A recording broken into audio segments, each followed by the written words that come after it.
Well, I'd like to welcome you all to the Church of Perpetual Life. My name is Neil Vandry, and it's my pleasure to be your officiator here this evening. Last month we were here. The place was crowded. We had over 110 people that came to the event. Every seat was nearly taken. Tonight it's a little bit lighter. It seems to be that way. We are a very new church. We were established in November of 2013 when we had our grand opening. We had about 100 people at the grand opening, and then that following December when we started doing this ceremony, which is the remembrance of the Resurrectables, we had about 12 people come. So far we have about 20. So I guess we've got a good start going here. You'll have the opportunity to light a candle tonight in memoriam of those that are in cryosuspension, or in memoriam of as a memorial to someone that you know that has passed away, and that you'd like to remember in that way. Welcome, Bill. Here at Perpetual Life, we refer to ourselves as immortalists, not because we have achieved immortality in any sense, but because we aspire to do so, that we see technology that will be able to provide that for us. And tonight, we'll be talking a lot about the method and methodology of cryonics. We understand now that the technology to be immortal is not readily is not here at the moment, but the impressive history of human problem solving and technological advancements give us the faith in its inevitability. So our mission here is to assist all people in the radical extension of healthy human life. And here we enjoy monthly meetings in this building. Our next meeting will be January 12th. We'll be celebrating Bedford Day. James Bedford was the first person who was cryosuspended, and we'll be observing that on January 12th by a presentation by Ben Best. Ben Best will be here. Some of you know him, and we're looking forward to that. We follow Nikolai Fedorov's philosophy of the common task for humanity, and you can learn more about that on our website. And I'd like to let you know what we're doing tonight. The remembrance of the Resurrectables is a ceremony in which we will, well, you know, we're going to show some of the names at the beginning and give you the names and bios, but there have been so many people who have gone into cryosuspension that we'll not be able to go through all of them tonight, but Bill will tell you more about that. The fact is, we'll be having a private ceremony later when we will be announcing all of their names and reading their bios at that time. Tonight we celebrate all of those that are in cryosuspension, and we know that we must act. We must act now, and we must act in the future in terms of bringing those people who are in cryosuspension out of suspension. We have a clip about a documentary that was done by the Motherboard Vice organization. Motherboard Vice did a filming here and filmed Bill and did a wonderful video that you may see at our YouTube channel, but they did another one on cryonics. And we're going to show you a little bit of that video that they did to give you a little bit of an idea on what cryonics is all about. So Doug, let's see the clip that Motherboard Vice did. There's a Like many scientific innovations, cryonics has its roots in science fiction. In 1931, sci-fi pulp magazine Amazing Stories published the Jameson satellite. It told the tale of a professor who, driven by an obsession with preserving his body after death, shot himself into the deep freeze of outer space. 40 million years later, he's revived by an alien race who've achieved immortality by transplanting their brains into mechanical bodies. The story planted a seed in the mind of a young Robert Ettinger in 1962. Obsessed with low-temperature preservation of the human body, he self-published the book The Prospect of Immortality. Popular sci-fi writer Isaac Asimov put his support behind the book, which led to international publication and fame for Ettinger. In its wake, organizations and companies began to take shape, and the cryonics movement was born. In the Arizona desert, Alcor has been the leading cryonics organization for years. We're at the Alcor Life Extension Foundation.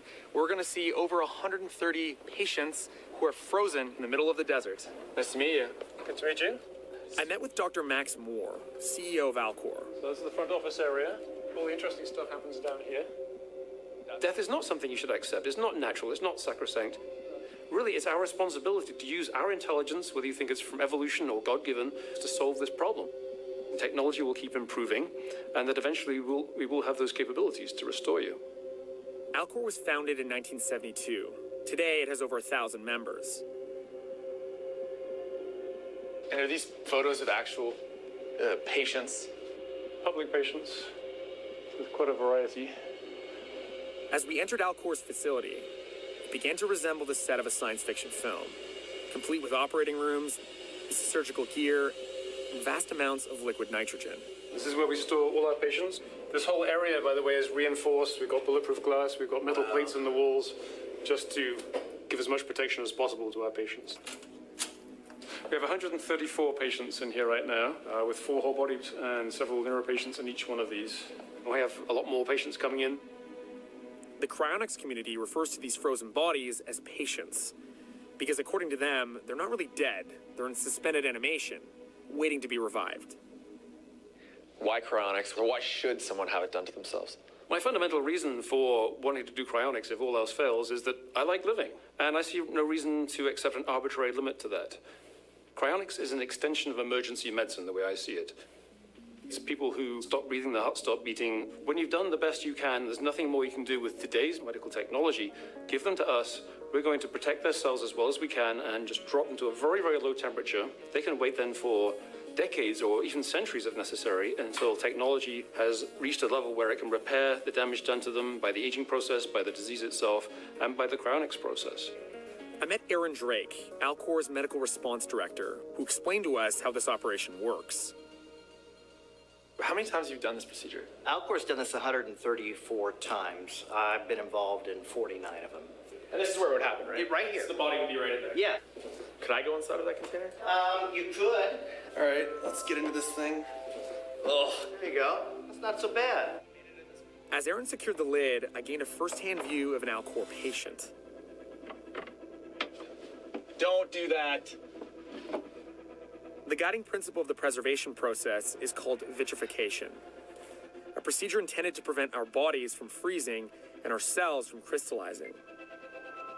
We do a conventional surgical procedure called a thoracotomy, where we basically open up the chest, access the heart, and use the body's plumbing, the arteries, the veins, to not only remove the blood out of the vascular system, but all the fluids of the body. We're going to flush in a medical-grade antifreeze. Our bodies are maybe 60 to 70% water. If that went below the freezing temperature, it would freeze. It would crystallize. So that's what destroys the cells. It destroys cells. Y'all are gonna kill me, and I'm your next cryo experiment. Finally, the patient is immersed in a liquid nitrogen tank at minus 380 degrees Fahrenheit, where they await their theoretical resurrection. So right now, we can do the first part, we can minimize the damage, we can keep improving that process, but we don't know a whole lot about the revival end. There is a lingering question. You made it. I made it. And you resuscitated. I'm resuscitated. What will it take to revive these human popsicles? No one seems to know exactly, but the possibilities are exciting to think about. What we do know is we're making progress already. Regeneration of tissues, growing organs, that's very relevant to cryonics. The most likely scenarios involve advanced bioengineering and nanotechnology.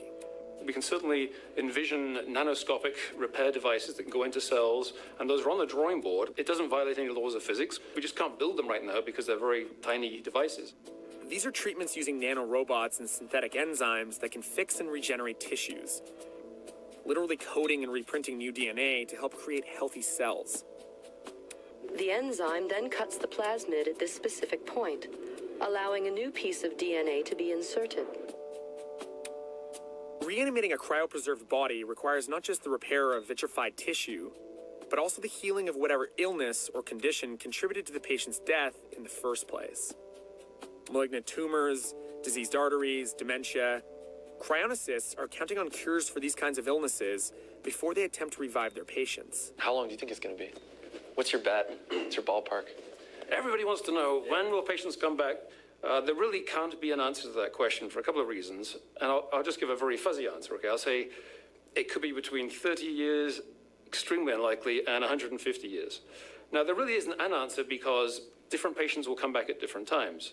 Patients preserved with earlier technologies and techniques will on average have received less quality treatment. There'll be more damage to their cells. It'll take more repair. We can show we are preserving tissue very effectively, and it seems no reason why patients won't be revivable at some point in the future. One must also consider the finances of living in one of Alcor's stainless steel capsules. Despite Dr. Max Moore's confidence, the mystery of patient revival will remain for quite some time. So if I walk through this door, tomorrow, say I want to do this, how much does it cost me? If you just want to preserve the brain, it's a minimum of $80,000 for everything. For the whole body, it's $200,000 minimum. People get to choose whether public or private, but for instance, one well-known case, we have Kim Swosey, who was a young woman of 23, who had a glioblastoma, a very aggressive brain cancer. We have, I think, a 101-year-old patient in here, it's about our oldest right now. We have Ted Williams, which was supposed to be private back in the day, but since everybody knows that now, yes, we have Ted Williams. He's probably our most famous patient currently. Resting at a comfortable minus 300. Yeah. Last year in 2014, we did 13 cases, and that was the largest number we've ever had. Our medical response director keeps a watch list, basically, of members who we know have serious medical problems, who are terminal or simply very, very old, and he keeps tabs on those. And that's one reason that we've had a very high level of success at being at the bedside at the point of clinical death, something like 85% of cases. Alcor can also provide its members with cryopreservation of their pets, offering them the chance to be reunited with their furry friends. And if it works, that's a pretty remarkable future, and one I would certainly come back for. So you just heard Max Moore, who's the head of the Alcor cryonics organization, and there are several cryonic companies around the world. There's Alcor, there's CI, Cryonics Institute in Michigan. Right here in Florida, a new one started. DeVere is here from Osiris. There's one in Oregon, Oregon Cryonics. There's one in Russia, CryoRus. And we understand that they are going to make a cryonics organization in China and in Australia. And I believe in Canada, too, there's some talk of this. Around the world, there are, I believe, over 300 people currently in cryostasis, with a couple of thousand who are signed up. Outside in the outer sanctuary, you'll find the cryonics table where you can learn more about the organizations, and you can take some of that information with you tonight. But in order to achieve this, in order to achieve age reversal, in order to live healthy, unlimited lifespans, you have to act. There's the story of a man named Mac. Mac was a very devout person who he prayed every day. He went to church 3 times a week. Well, he was in his house, and the floodwaters were coming, and the police came and said, "Mac, you've got to come with us. The floods are coming." He said, No, I'll be okay. God will watch over me. I don't have to worry about anything." So later that day, part of the dam broke, and floods came and washed through his house and washed all of his things away, and he climbed up on the roof of the porch, and along came some guys in a rowboat. Said, "Mac, come on in. We'll save you." He said, No, it's okay. I'm safe. I don't have to go with you. God will save me." So later, the rest of the dam broke and washed through his house. He had to climb to the very tip of the house, and a helicopter came and they let down the ladder. He said, "Come on, Mac, get in, climb up the ladder. We'll save you." He says, "No, it's okay. God won't let me die this way." Well, Mac drowned that day, and when he went to heaven, he got to the pearly gates. He went right to see God and said, "What happened? I prayed every day. I went to church 3 times a day. How could you let me die that way?" And God said, "Well, I sent the police in the morning, I sent a rowboat in the afternoon, and in the evening I sent a helicopter to save you." But he didn't act. Mac didn't act. But the point of the story is you have to act. If you're interested in healthy, extended, unlimited lifespans, you have to act now and become involved in the process of what is going on. I'd like to share with you something that Mother Teresa said. She said, "People are often unreasonable and self-centered, but forgive them anyway. If you are kind, people may accuse you of ulterior motives, but be kind anyway. If you are honest, people may cheat you, but be honest anyway. If you find happiness, people may be jealous, but be happy anyway. The good you do today may be forgotten tomorrow, but do good anyway. Give the world the best that you have, and it may never be enough. But give your best anyway. Suspension. And tonight we're going to remember those people who are in cryosuspension by scrolling their bios and their names. Tonight, as I mentioned, you have the opportunity to light a candle if you'd like, and I'm going to start that right now. Bill, do you have something you'd like to impart with us tonight? Sure. Why don't I do that? Okay. Sounds good. There are about 10 people, Doug, that we're going to start with, and we're going to announce the names of those people who have been suspended this year and who are in our memorial file from this year. So if you'll bring those up, the new patients or have not been previously listed. Ksenia Bogamskaya was a renowned arts living in Moscow, Russia, and she died at the age of 65 from cancer.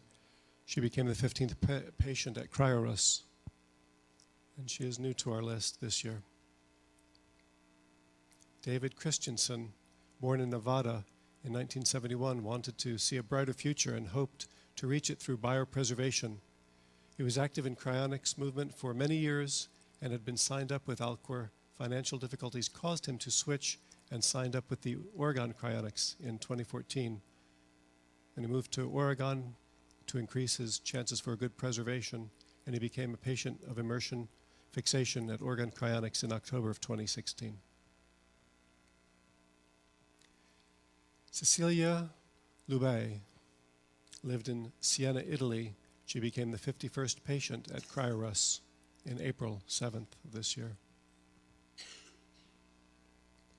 Mahoko Nishikawa lived in Yokohama, Japan, and asked her son to be cryopreserved by CryoRus. She died in September 2014 at the age of 87 and became the 40th patient at CryoRus on October 28th and the first patient from Japan. Johan O. was a Dutch citizen living in the Netherlands. He died after a long illness as a result of cardiac arrest at the age of 77 and became the 11th patient at CryoRus in August of 2009. Dr. Stephen Raveman passed away of heart attack on May 12, 2008, after undergoing cardiac surgery twice in 9 weeks. He was a cryonics movement leader as a co-founder of the Cryonic Society of South Florida in the 1960s. The Brooklyn-born Raveman moved to Miami as a preschooler and later graduated with a doctoral degree in education.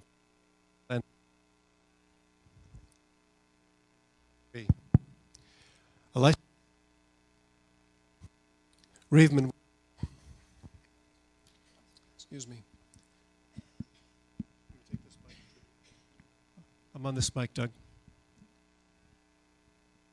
Raveman worked as a school guidance counselor, taught at FAU, and conducted a private practice in behavioral therapy and did dementia research until the mid-1990s. Cryonics fascinated him from the first time he heard of the concept, said Deborah Raveman, his wife of 30 years. Bill Falloon of Boca Raton said that, like many of his generation, Steve read The Prospect of Immortality. Raveman was perplexed that Americans didn't embrace the method, Falloon said. If it doesn't work, you have nothing to lose. Riley. Frank Simros, born in Leipzig, Germany in June 1944. Frank was a chemist by profession. He became Alcor's 133rd patient in December 2014. Thor.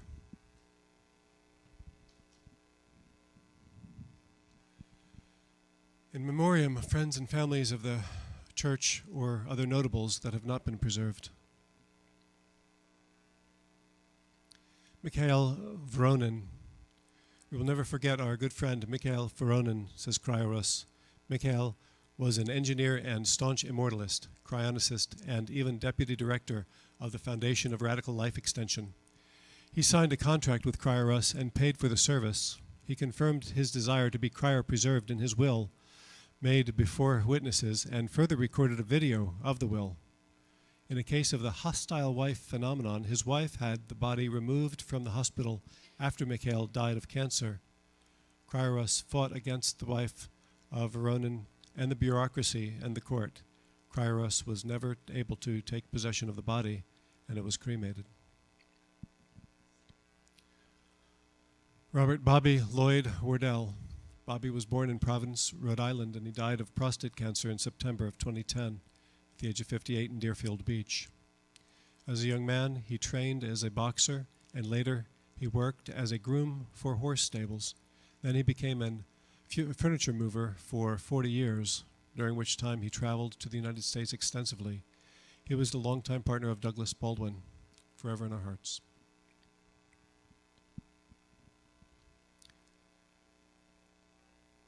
So now we'll start with the patients who are awaiting revival.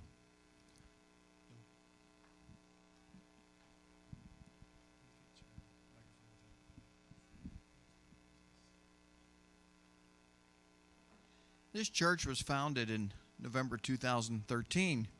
In December 2013, we had a roll, like we're going to run right now, of the people who are cryopreserved.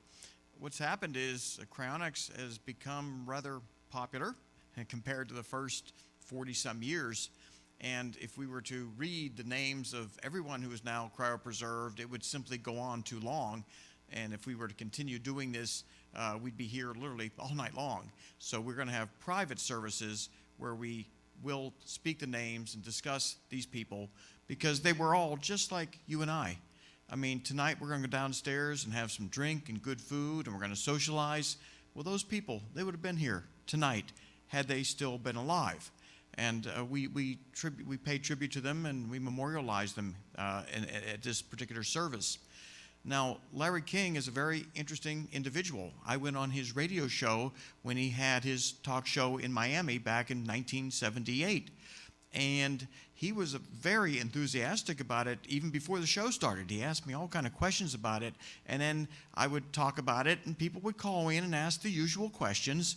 And at the very end of the show, Larry King said, "Ladies and gentlemen, I'm making an announcement. Tonight, I'm signing up with this man's company. I am going to be cryopreserved."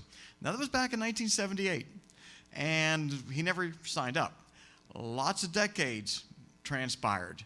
And about 5 years ago, Larry started talking again about the fact he is not somebody who believes in an afterlife. He very much wants to live indefinitely. And he wrote a book, and in the book he said he is going to be cryopreserved. He's gone on many national talk shows and talked about his desire to be cryopreserved. The problem, as far as I know right now, and I may be incorrect, is he has yet to sign up. Last time I met Larry was 2012 on the set of the Suzanne Summers show, and I met Larry and his wife. And I said to Larry and his wife that if you don't sign up, you probably will not be cryopreserved. In fact, probably there's a ratio of several hundred to one of people who say they want to be cryopreserved, they don't sign up ahead of time, and they die, and they're buried or cremated. So the odds of getting a successful cryopreservation at the last minute are very slender, and Larry's wife does not want him to do it. I got into a little bit of a debate with his wife, and I said, number one, we're not going to chop his head off. He's going to be put in a capsule right beside me, and we'll spend eternity together and be revived. And she was insisting he be buried the proper way. So I don't know what's going to happen. But that's a real dilemma for people who want this. You ought to sign up. In the United States, by the way, we've been winning legal victories. In England, a big legal victory. A 14-year-old girl, terminally ill, wanted to be cryopreserved. And this made international news, by the way. International news wanted to be cryopreserved. Mother agreed. Father disagreed. They went to the high court. The judge ruled she had the right to be cryopreserved. And she now resides in Michigan at the Cryonics Institute. So that was a legal victory. We've won many legal victories in the United States that respect the rights of a cryopreservation patient to be cryopreserved. I'll give you an interesting story that happened down here. And I don't know all the details, but I'm going to just give you a superficial view of it. Very wealthy individual had left $7 million to Alcor, and he very much wanted to be cryopreserved. His family didn't like him very much, though. When he died, they tried very hard to cremate him so that they could get the $7 million. And we were able to rescue him from the crematory and get him in ice and run into court and get a judge's order to keep them from doing the cremation. And then we had a number of other court battles that we had to endure. Now, the judge ruled partially in our favor, the most important aspect of it. The judge ruled out of that $7 million, Alcor could get $200,000 to do the cryopreservation. But the money he wanted to leave to Alcor, that went to the family. But nonetheless, the respect of the individual to be cryopreserved was upheld by a local judge here in Broward County, and those decisions have been upheld in other courts throughout this country and in other countries around the world.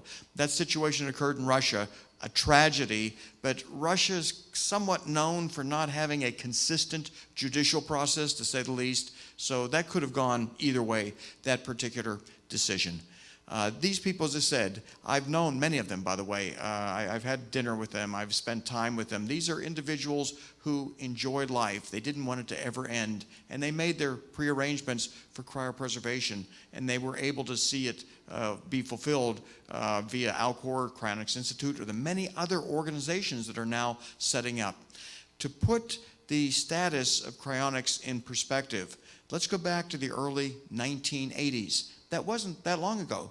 But in the entire world, there were probably only about 60 people fully signed up for cryopreservation. And that's an estimate. I don't know that for certain, but approximately 60 people were fully signed up in the early 1980s. And then something happened in 1986. A book written by Eric Drexler talked about nanotechnology for the first time. And that book inspired several hundred people to realize, wow, all that damage that's inflicted during the cryopreservation process, it's reversible once nanorobots are perfected to go in there and molecularly repair whatever damage was inflicted during the cryopreservation process. So that book by Eric Drexler wound up enabling Alcor and Cryonics Institute to start getting membership where they got up to 100 members. Alcor got up to 100 members near the end of the 1980s, early 1990s, and that was a real landmark. 100 people at Alcor and maybe 100 people at CI. That was really good. Well, what's been happening over the last couple years is more and more people signing up. And right now, Alcor has over 1,100 fully signed up members. Cryonics Institute has possibly that many. We don't know for sure because they count all of their members together as one group. And then these other organizations, they have people signed up. But what's interesting is the patient count is growing. And as I mentioned, you're seeing people who are now cryopreserved, some of them very notable, some of them people that we are just what we call consumers. They weren't activists, but nonetheless, again, they were just like us, people who wanted to live a long time, and unfortunately their time ran out too soon before technology advances. Now the prophet that this church is based around, Nikolai Fedorov, a Russian librarian. What made him very unique is if you went into the library and said, I need to find a book on a particular topic, he could quickly find the best book that would answer the questions you had. Very analogous to what Google does right now. When you type in something, you normally get what you're looking for. But Fedorov was really interesting in as much as he wouldn't just find you the book that best suited the question you had. He would identify 3 or 4 other books on virtually any other topic, and he would bring those books also to your attention. So he was essentially a primitive Google. His brain functioned that way. But Fedorov had a number of predictions, and one of them was that the technology would develop in such a way that aging and death would become optional, that mankind would develop the technologies that would result in a transformation of life into a perpetual type of existence where we would not have these finite limitations on how long we're allowed to live based on what nature has in store for us. So he was somewhat of a prophet. And one of the ways of validating his accuracy deals with famine. Fedorov died in 1903. Most of his life spent in the 1800s, people were suffering and dying from the effects of food shortages induced by famine. We plan to do an entire service at this church, by the way, on the history of famine, because what people nowadays do is they take for granted what we already have, such as an abundant food supply. Well, for most of the history of mankind, food was by no means abundant. There was a shortage of it, and people went days or weeks sometimes with very little or no food, and if it got much more beyond a couple weeks, large numbers of people starved to death. And this was especially true in Russia, where there was a lot of inefficiencies in the way they grew food. And he said, well, this is an area that technology can overcome. And he predicted that. And the fact of the matter is, it has been overcome. There is no longer any kind of food shortages in this world. And as a matter of fact, there are food surpluses. And I'm a financial victim of that, by the way. I bought some farms back in 2011. And the technology to grow food has advanced so rapidly that the crop yields, not just on these farms, but all farms, have improved so much that it's now very cheap to eat. Corn, soybeans, cotton, anything that can be grown is now grown so efficiently that there's more food now than what we could ever imagine. But if you said that in the late 1800s, when Fedorov was saying, well, technology is going to take care of all this, people would have said, well, people have always starved to death. That's a common cause of early mortality. Famine is a part of nature, and you can't do anything about it.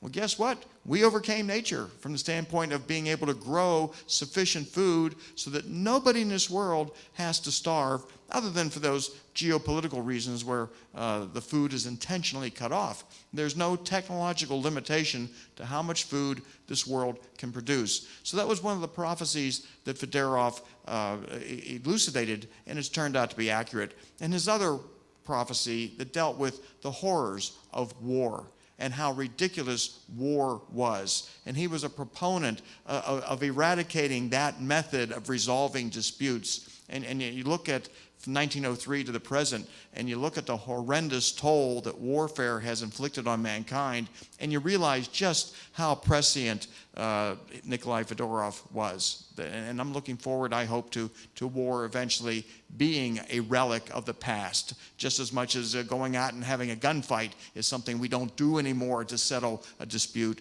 I do believe at some point war will be a relic of the past. And I, of course, firmly believe that indefinitely extended, healthy human lifespans, they may be right around the corner. And that's what's really fascinating. On December 8th, we had a service, really not a church service, it was a presentation at the Coral Ridge Presbyterian Church in North Fort Lauderdale. We had the potential to get about 400 people into a room that would have only seated at most about 300.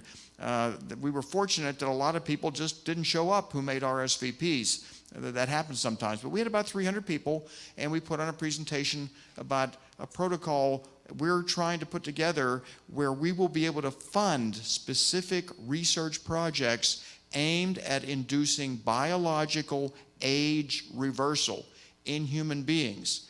And the objective is to move us into a scientific era, which may only be 20 or 30 years from now, where we have total control over aging.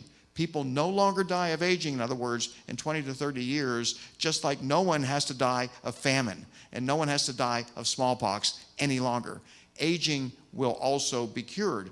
And when that happens, it'll be great for people who are signed up for cryonics, because everyone knows that the longer you delay being cryopreserved, the better the technology is, the better your opportunity of coming back. And there are advances being made, albeit slowly, at laboratories in Southern California and Oregon, where scientists are working around the clock to perfect the cryopreservation process so that there's virtually no damage inflicted. So that all you have to do basically is cure the disease the person died of, and revival will be relatively simple. So that is an objective that this church certainly is a proponent of, lots and lots of research going into ways of improving the cryopreservation process. And that's the area where the criticism, unfortunately, develops. Scientists look at the damage inflicted now, and they think, well, you can't do anything about it, so you'll never be able to do anything about it. And we say, well, as the future technology emerges, lots and lots of ways will be found to work around what are insurmountable problems today that will be easy to resolve problems, we believe, in the decades to come. Ray Kurzweil predicts approximately the year 2029. Now that's not too far away, but for some of us in this room, we're not going to be here, which is why you got to take care of yourself. Because by 2029, he predicts, and he's got a tremendous track record, by the way, Ray Kurzweil does, of inventing and predicting what's going to happen. And he feels there will be major advances by 2029 in the control of biological aging. So if we can live that long, that's not too far from now, but again, for people in this room, we're not all going to be here. That's a sad fact, but it's a harsh reality.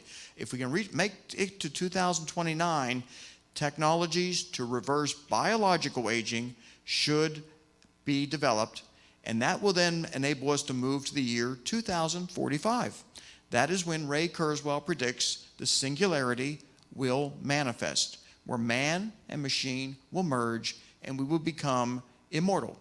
We will live as long as we choose to live in a way that will be far superior than the biological bodies that we're currently stuck in that have lots of the issues. You really have a hard time living to 60 or 70 years of age without encountering a lot of health issues. Some of them minor, some of them major, and some of them, of course, so life-threatening you don't even get to see advanced age. You die prematurely. Well, that's going to stop at some point. And the fact is, it's going to stop in the lifetime of the younger people. Most of us, though, we're over 50 years of age, and we need to aggressively take advantage of what technology exists right now, incorporate that into our bodies. Now, I took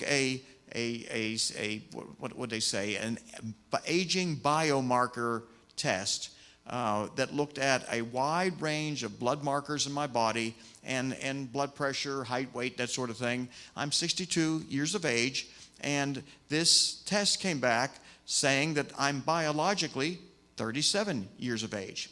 Now, I don't feel 37 anymore at 62. I don't feel the same youthful range, but based on a wide range of blood markers and other indicators, biologically, according to at least this test measure, I'm 37. Now, an individual who is experimenting with a drug that we have a lot of confidence in, by the way, that's going to reverse aging, and all he's doing is taking this drug and not doing anything else. He's about 60 years of age, and his biological age came back at 60. And he was quite disappointed. But what he's doing is only taking this one experimental drug and doing nothing else. That drug is GDF11. Growth differentiating factor 11. It's a protein present in young people.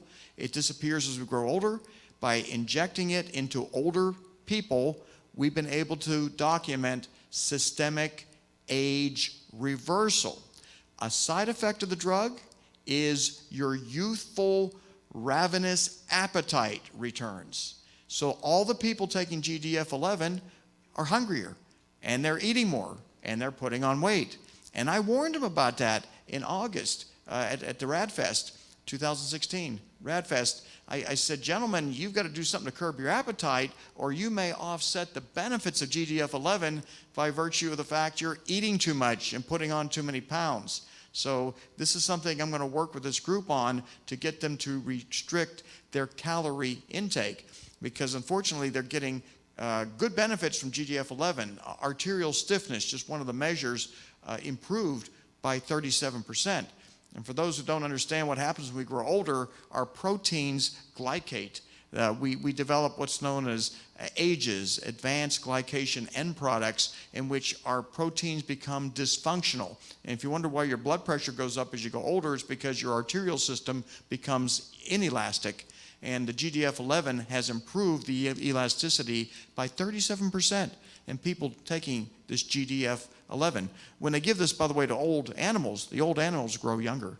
and they act younger. So it has a lot of potential. We're looking at it very closely as a potential anti-aging therapy. The one side effect that we're concerned about is the increase in appetite. If people start to consume more calories, they're going to develop more illnesses, and they're going to biologically, unfortunately, maybe offset the benefits that the GDF-11 produces. So this is something that I think is controllable and doable. But the bottom line is, these people in cryopreservation, some people feel like, well, they're old. Why would you want to come back in that condition? Bottom line is, by the time we figure out how to revive a cryopreserved human, aging, that'll be a piece of cake. Reversing that will be easy compared to what we have to do in order to reverse the damage inflicted during the cryopreservation process.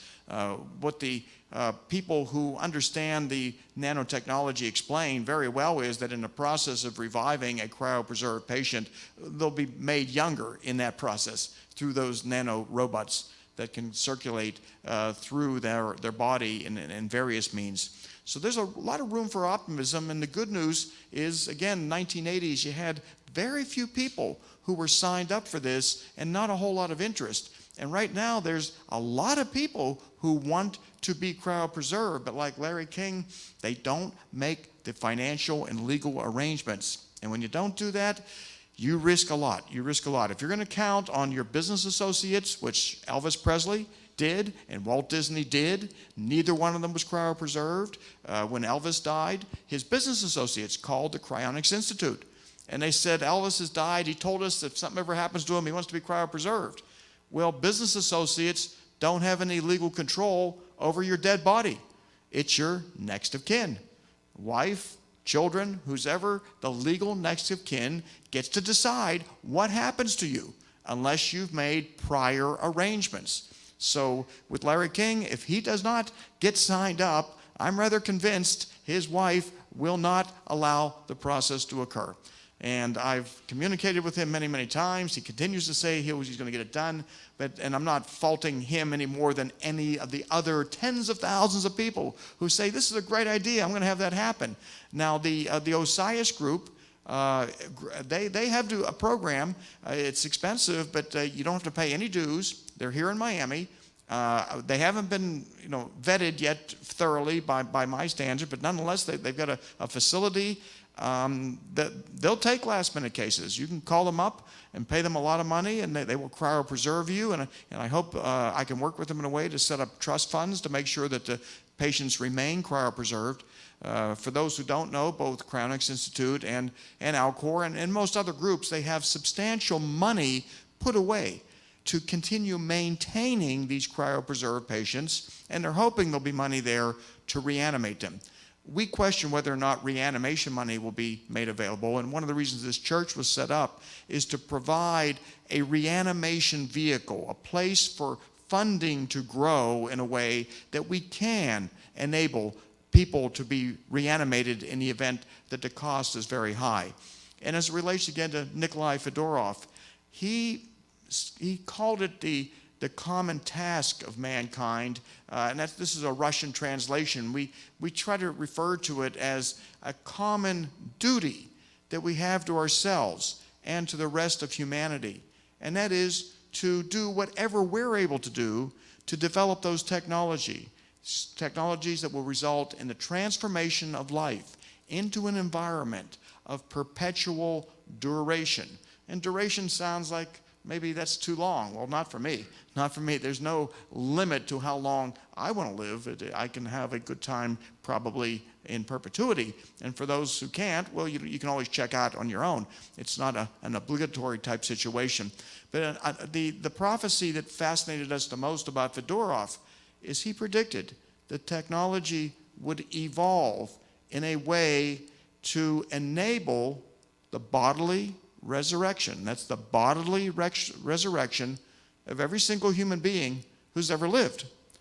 Now, I cannot even fathom how that would be possible if you don't preserve a person, because decomposition results in there being nothing left after a relatively short period of time. And I know that firsthand. I am a licensed Florida funeral director and embalmer. and I've done a number of disinterments. That's where you go to a cemetery when, after a family member decides, I want to move my father to another cemetery, or I want him now to be cremated and mixed with the cremains of my mother. And the cemetery does the digging, and people like me go down in the hole and bring the body up. In some cases, there's no body left. There may be a set of dentures, a very clean set of dentures there, but nothing left. No bones, no evidence there was any biological material there whatsoever. In other cases, these people are very well embalmed, very good caskets, and sometimes after 25, 30 years, they're in decent shape. But still, lots and lots of molecular damage in those situations. So the idea of technology advancing in a way that we could achieve the bodily resurrection of everyone is a spectacular concept. I just can't fathom how it's possible. But I do want to relate what Nikolai Fedorov did write about, that he believed in technology so much that this kind of advancements would occur. He cherished life. He did not believe people should die. He thought that was the worst possible event any human being could have to suffer, and he spent his whole life preaching it. And then there was somewhat of a Fedorov museum in Moscow now, from what I've been told, where people can go in and realize who he was and how far advanced he was compared to most other people of his time, where all they were doing was pretty much scavenging for food in certain societies and hoping to have a good harvest. And he was able to predict the fact that famine would no longer be the reason why people were dying. As you may know, when there's food shortages, your immune function is going to decline. So if you don't directly starve to death, an infection may kill you. And back in those days, infections are what killed most people. And again, another example of technology eradicating something. Most bacterial infections are curable with antibiotics, but antibiotics are a relatively recent development. They weren't made widely available until after World War II. Before then, leading causes of death related to bacterial illnesses that most people who, if they're in their, let's say, 20s or 30s, if they haven't taken some pathology classes, they don't even know these diseases existed. And yet they were the leading killers of the humankind for thousands and thousands of years. But now that they're eradicated, people don't think about them anymore. And the same is going to hold true with aging. Everyone accepts it as normal because that's the way it's always been. But once a cure for aging is found, and the way we predict this is going to happen is people, as they go past the age of 40, will be treated with therapies that will reverse the aspects of aging that relate to 40 and 50 and 60. And by dealing with aging in that way, people will assume, well, that's the way it was always done. In other words, in 50 years or so, aging will be controlled by medical interventions, and people will think, well, people always were this way. And someone like me, if I'm still around, will say, well, no, everyone used to age to death. Everyone suffered horrific consequences of aging, and they suffered and they died, and it'll be a hard time for people to comprehend that who are not even born yet, because they've never seen it. They've never seen the horrific impact that aging inflicts on our bodies. The founding fathers of this country, they were young men, the people who wrote that Declaration of Independence. There weren't that many old people around, frankly, but they suffered a horrific number of chronic problems, such as heartburn. Think of esophageal reflux without proton pump inhibitors, without the Tagamet, without even calcium lozenges to suck on. They just had the chronic pain of heartburn. Whatever ailed them, for the most part, there was no effective therapy. They lived their life in pain, and then they died prematurely. Well, for a lot of the chronic problems that we have, and for people who complain things aren't so good today, I happen to think they're great, by the way, we have ways, we have solutions to deal with common ailments that for the most part afflicted a lot of people, and they just had to live with it. You went past the age of 18 or 20 and your wisdom teeth came in. If you went to a good dentist, I guess maybe you got them pulled out. A bad dentist, well, they would break it, it would be impacted, and you'd live with dental pain your whole life. That was a horrible situation. And that was recently. We're talking about recent history, 100 years ago or so. If you were lucky enough to go to a good doctor, you might be cured of appendicitis. If you went to the wrong doctor, he operated on the wrong organ, and you died a terrible death. And by the way, year 1900, not that far ago in the past, 116 years ago, there was not a definitive cure for appendicitis. There were about 20 or 30 different ways that doctors were treating it. And if you went to the right doctor, you got cured. If you went to the wrong doctor, it ruptured. You died a horrible death of peritonitis, and it happened that way. And nowadays, very few people in civilized countries die of appendicitis. And yet, in the past, it happened, and everyone died. I mean, and it was a very high percentage of people, if they lived long enough, their appendix would become infected. It would rupture. The contents of the intestines would pour out into the peritoneal cavity. People would die.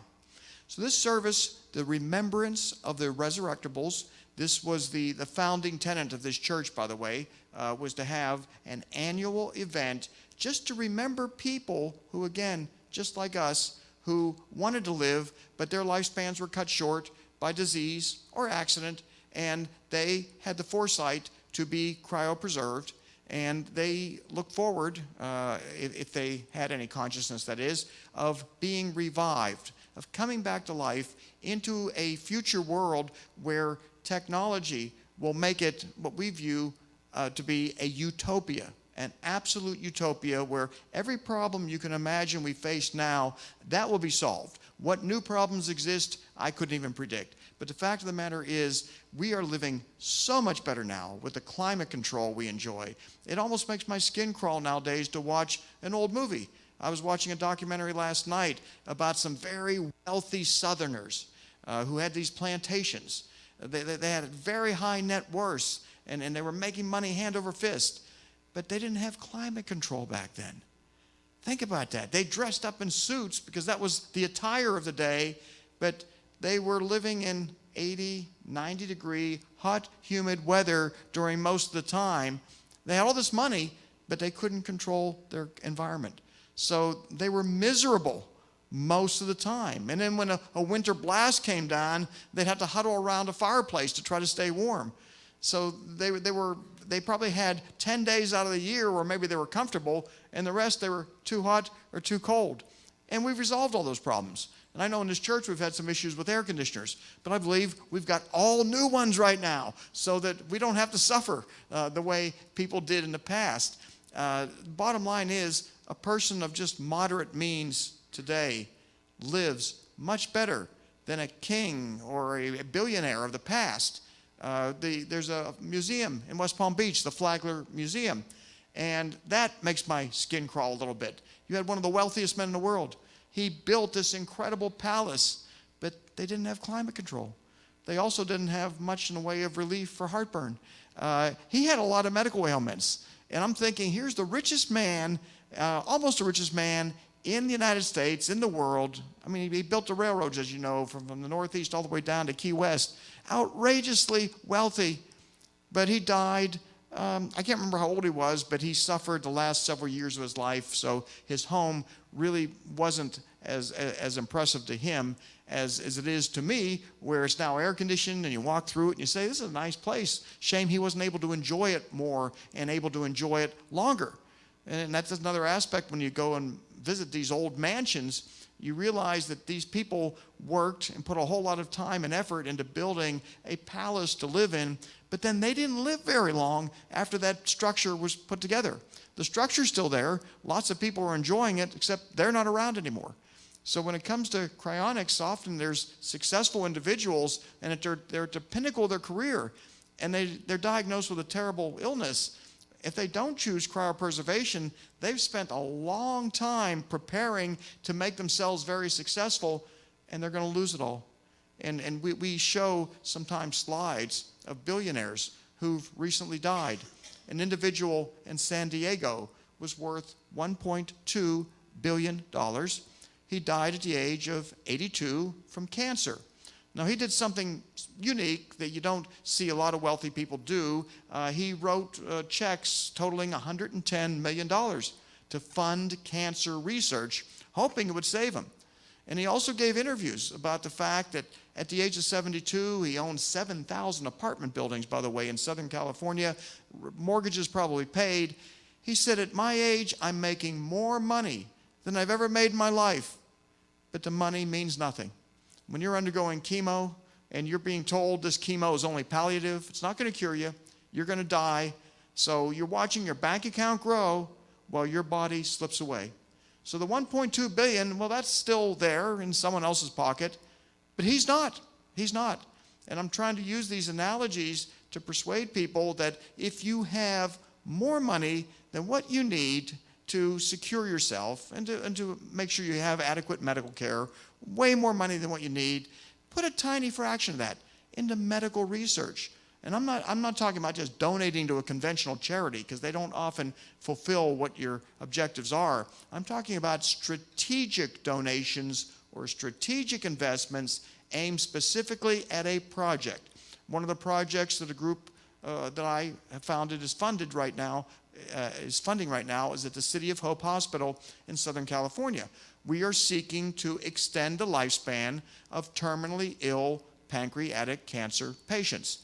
As you know, that disease is one where you're diagnosed and you have some horrific choices to make, really horrific choices.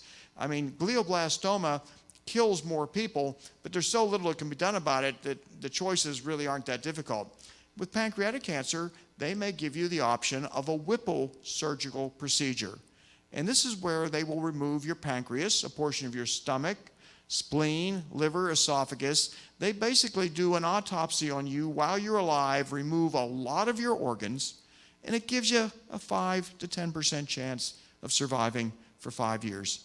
I mean, it's a kind of surgery where you're in the hospital for weeks. They stick a number of catheters in your abdominal and thoracic area to drain the fluid that they know is going to start draining. They often have to go in and do another operation to deal with the infections. And again, you know this is probably not going to work, but if you don't do it, you're almost certainly going to die. But we've developed a medical protocol that so far has been working in advanced pancreatic cancer patients, where we're keeping them alive for several years as opposed to the 6 months that they're diagnosed at. And we're getting such good results with this protocol, we wanted to do a clinical study. And we were able to persuade the City of Hope to provide all the infrastructure, all of the overhead. We supplied the $500,000 to fund the study. And we're hoping that those pancreatic cancer patients who enroll in the study will be bought a lot of extra time. Several years for an end-stage pancreatic cancer patient is a lot of time, because for the most part, they don't live sometimes more than 6 weeks by the time it's diagnosed. And unfortunately, 40,000 Americans die every year of pancreatic cancer. A number of the cryopreservation patients, of course, developed it, and that was the impetus for them to sign up to be cryopreserved. They didn't sign up ahead of time, but once they were told you're going to be probably dead in 6 weeks, that motivated them to at least take an opportunity to use cryopreservation to be the cure for their disease. Pancreatic cancer patients, by the way, are sometimes just in their 40s or 50s, a very young age, and they're told you now have a terminal disease, you're going to be dead, get your affairs in order. Some of the new chemo drugs, gemcitabine, Abraxane, there's a couple of them right now that are showing an ability to give them maybe 12 months of life, and side effects are not horrific as compared to the conventional chemo treatment for pancreatic cancer. In fact, another choice you're given with pancreatic cancer, if you're not eligible for that Whipple surgical procedure, is 2 chemo regimens. The gemcitabine doesn't produce terrible side effects, but it only buys you about 6 to 12 months. That's about it with the gemcitabine. But then there's another cocktail of 5 different very toxic chemo drugs. You'll be very sick, you'll be very miserable, but if you use these very toxic drugs, you might be alive in 2 years, if you really want to be alive. As I said, the side effects of these 5 drugs put together all in your body at the same time, they're horrific. But you make a choice. Do I want to live with the gemcitabine for 6 to 9 months and feel pretty good, or do I want to live a little bit longer and feel horrific? So this is the reason, again, for this church being founded. We want to accelerate medical research so that people don't die prematurely. And it looks like we've concluded the roster, so to speak, of our cryopreservation patients who we hope will all be reanimated into that incredible world of the future where I believe every problem that exists today, anyway, will no longer exist. And I'm concluding my portion of this service, and Neil will say the concluding remarks. Thank you, Bill. Founder of the church, Mr. Bill Falloon, thank you. We're going to go through the slides again. If you'd like to read them, you're welcome to. Downstairs, we do have a festive time waiting you, food, good food, healthy food and drinks. So you're welcome to join us downstairs, or if you'd like to stay and remain here and read the slides for yourself, you can do that as well. I'm going to start by lighting some candles here in memory of some people who are dear to me, and you're welcome to do the same. So we hope that you'll do that. And also remember that our next event here will be James Bedford Day, January the 12th, and we're in communication with the mayor of Hollywood to denote throughout Hollywood as January 12th as James Bedford Day. So we're working on that. So thank you for coming tonight, and we'll talk with you downstairs. Doug?